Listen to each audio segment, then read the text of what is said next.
ಸರ ಅಥಣಿ ತಾಲೂಕಿನೊಳಗೆ ಪ್ರತಿ ವರ್ಷ ಬೇಸಿಗೆ ಬಂತಂದ್ರೆ ನದಿಯಾಗ ನೀರು ಕಡಿಮೆ ಆದವು ಅಂದ್ರೆ ಈ ಮಣ್ಣು ಗಣಿಗಾರಿಕೆ ನಡೀತೈತಿ.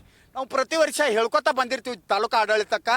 ಈಗ ಈ ವರ್ಷ ಆದ್ರೂ 8 ದಿವಸ ಆಯಿತು, ಇಡೀ ಒಂದು 7-8-10 ಊರಾಗ ಇಲ್ಲಿ ಮಣ್ಣು ಗಣಿಗಾರಿಕೆ ಫುಲ್ಲು ಚಾಲು ಐತಿ. ಈ ತಾಲೂಕು ಆಡಳಿತಕ್ಕೆ ಏನು ಅವರ ಸೂಚಿ ಚುಚ್ತಾರೋ ಗೊತ್ತಿಲ್ಲ. ಆ ಚುಚ್ಚಿದ ಪ್ರಕಾರ ಗಪ್ಪ ಇರ್ತಾರ ಅವ್ರ. ಯಾರೇ ಒಬ್ಬ ರೈತ ಹಿಂಗೆ ಆಗ್ಲಾ ಐತ್ರಿ ಅಂತ ಫೋನ್ ಮಾಡ್ರ ಆ ಆಡಳಿತ ಫೋನ್ ಎಬ್ಸಂಗಿಲ್ಲ ಅವ್ರದ. ಅದಕ್ಕೆ ಯಾವ ರೀತಿ ಇವ್ರದ ಒಂದು ಲಿಂಕ್ ಐತಿ, ಇದನ್ನ ಕಟ್ಟುನಿಟ್ಟಾಗಿ ತಾಲೂಕು ಆಡಳಿತ ಮೇಲೆ ಕ್ರಮ ಕೈಗೊಳ್ಬೇಕು. ಯಾರ ನಮ್ಮ ಜಿಲ್ಲಾ SP ಅವರು ಮತ್ತು DC ಅವರ ತಕ್ಷಣ ಎಚ್ಚೆತ್ತುಕೊಂಡ ಈ ಮಣ್ಣು ಗಣಿಗಾರಿಕೆ ಅನ್ನೋದ ಅಥಣಿ ತಾಲೂಕಿನಲ್ಲಿ ನಿಲ್ಲಿಸಬೇಕು.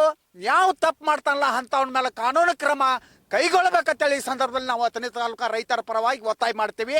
ಮತ್ತು ಇನ್ನೊಂದು ನಾವು ಹೇಳಕ್ಕೆ ಇಷ್ಟಪಡ್ತೀವಿ, ಇದೇ ಮಣ್ಣ ನಮ್ಮ ರೈತಂದ ನಮ್ಮ ಭೂಮಿನ ಇದನ್ನು ಹೋದ ನಮ್ಮಲ್ಲಿ ಜವಳ ಆಗಿರ್ತಾವೆ. ಸ್ವಲ್ಪ ಒಕ್ಕತ್ನಂದ್ರೆ ಅದನ್ನು ಕಸಕಣ ತಾಸಿನಾಗ ಬಂದು ಟ್ಯಾಕ್ಟರ್ ತಂದು ಹಾಕಿ ರೈತನ ಮೇಲೆ ಕೇಸ್ ಹಾಕ್ತೀರಿ. ಮತ್ತು ಈಗ 15 ದಿನ ಆಯ್ತು ನಡೆದೈತಿ, 8 ಮಂದಿ ಮೇಲೆ ಕೇಸ್ ಹಾಕಿರಿ, ಮತ್ತು 8 ಕಡಿವಾಣ ಹಾಕಿರಿ ನೀವು.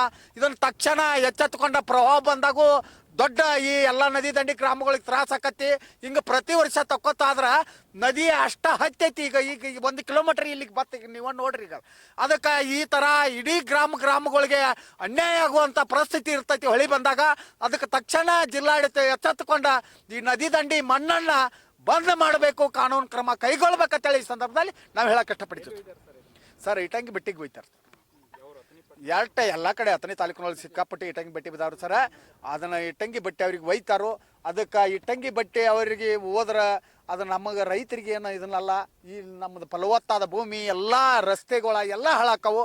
ಅದನ್ನು ತಕ್ಷಣ ಎಚ್ಚೆತ್ತುಕೊಂಡ ತಾಲೂಕು ಆಡಳಿತ ಜಿಲ್ಲಾಡಳಿತ ಕಾನೂನು ಕ್ರಮ ಕೈಕೊಂಡ ನಮ್ಮ ರೈತರ ನ್ಯಾಯಯುತವಾಗಿ ಫಲವತ್ತಾದ ಭೂಮಿ ಉಳಿಲಿ ಅಂತೇಳಿ ಅವ್ರ ಕಟ್ಟುನಿಟ್ಟಾದ ಕಾನೂನು ಕ್ರಮ ಕೈಗೊಳ್ಬೇಕಂತೇಳಿ.